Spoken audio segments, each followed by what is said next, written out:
Hey guys, what's up? Hunt Fitness, back with the Ask Hunt series. These questions all came from Instagram. It's just Hunt Fitness or at Hunt Fitness on Instagram. So follow me, check it out.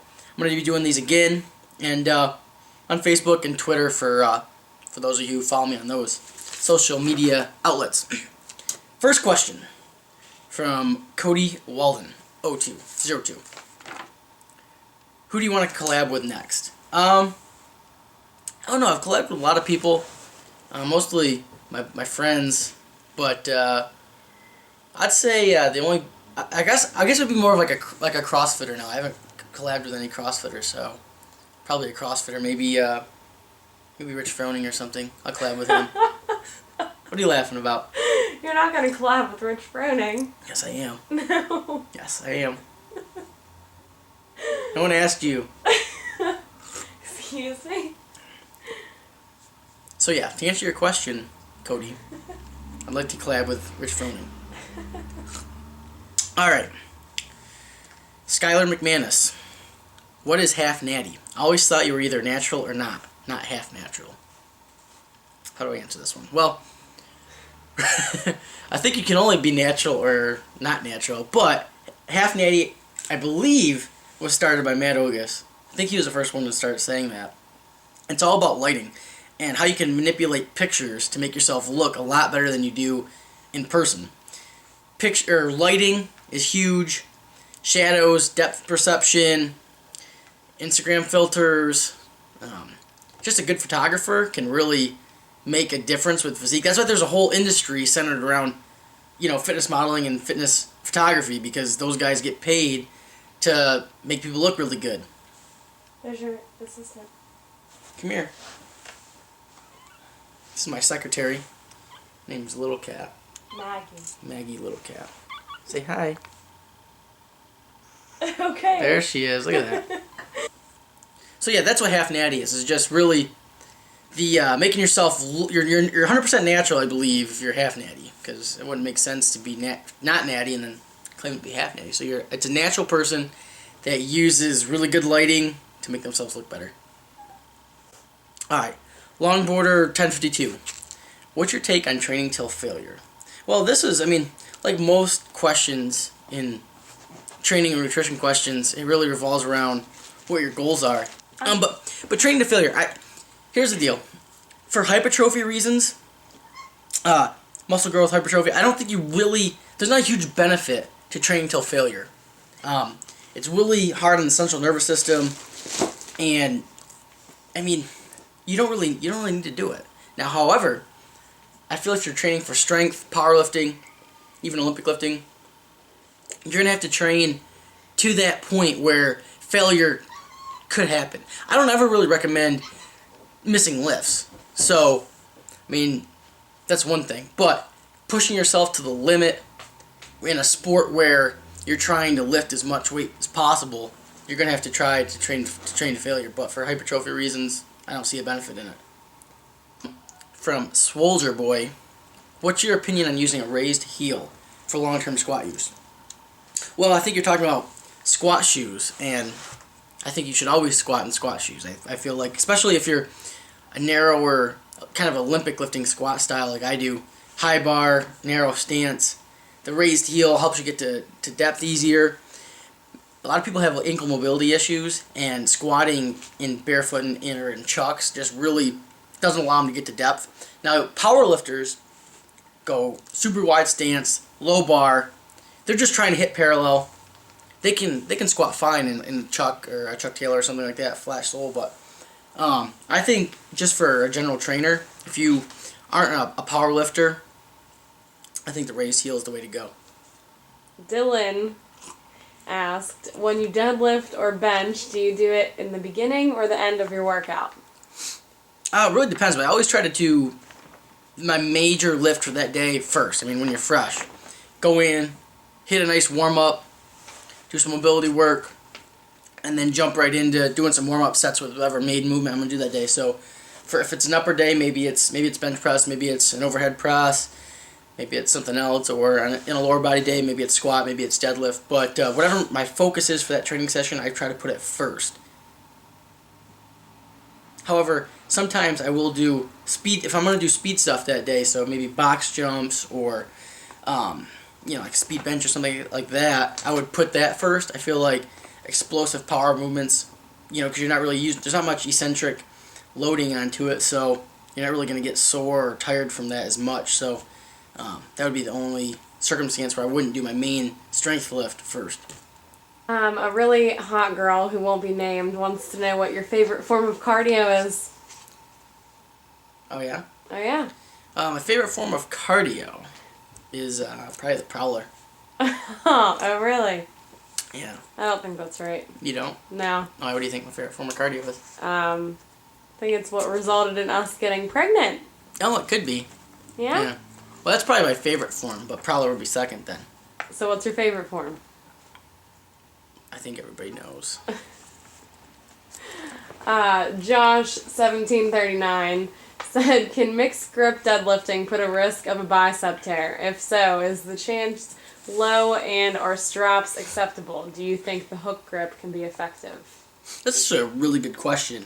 And yes, a mixed grip, so doing one hand overhand, one hand underhand on the deadlift, which helps your grip, so a lot of people use it, a lot of powerlifters use it.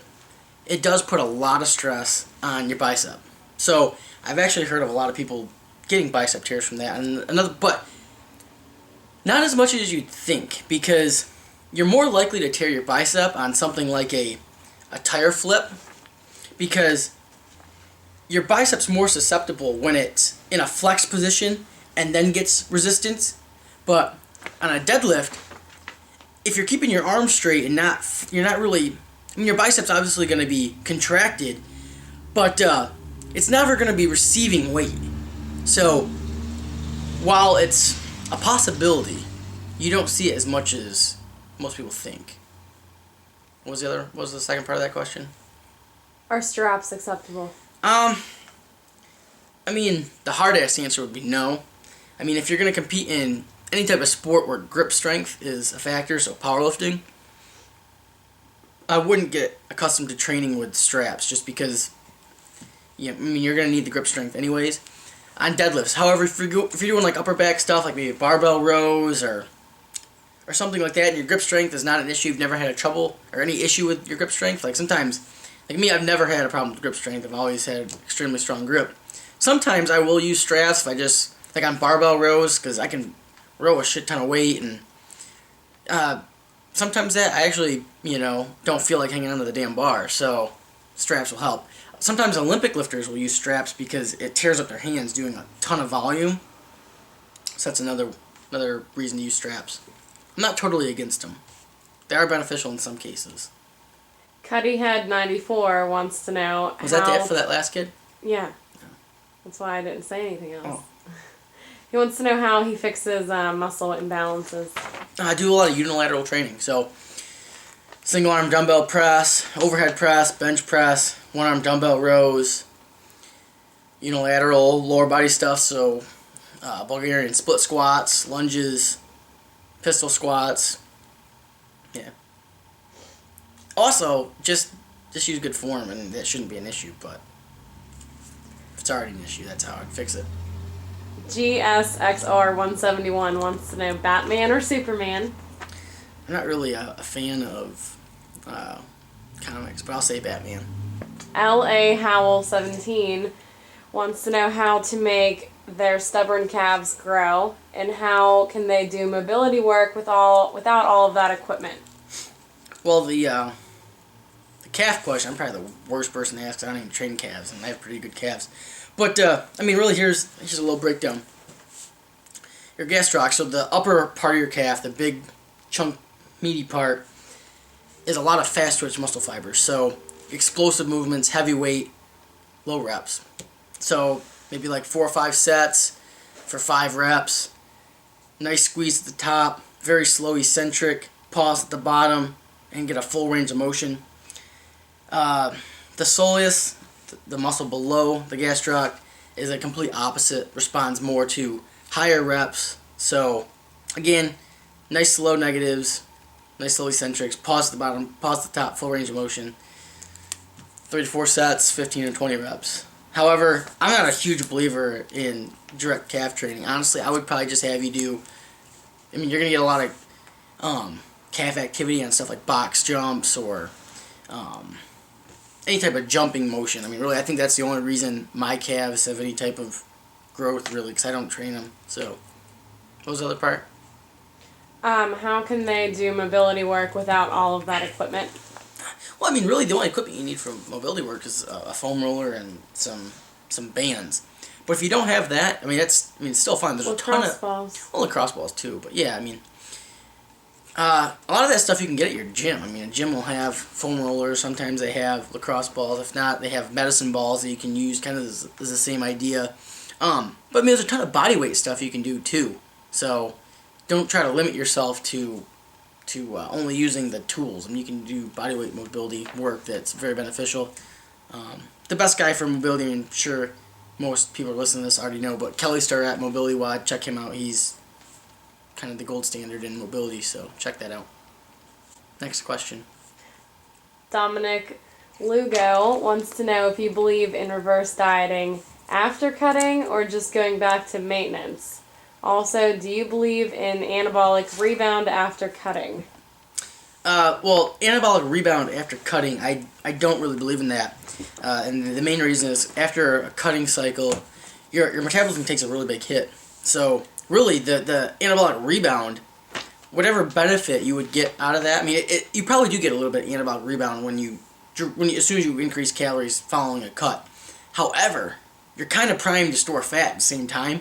So getting a huge calorie jump tends not really to be the best idea because you're just as likely to gain fat as you are muscle, really. So to answer your question, yes, I believe in reverse dieting. I feel like that's the best way to go.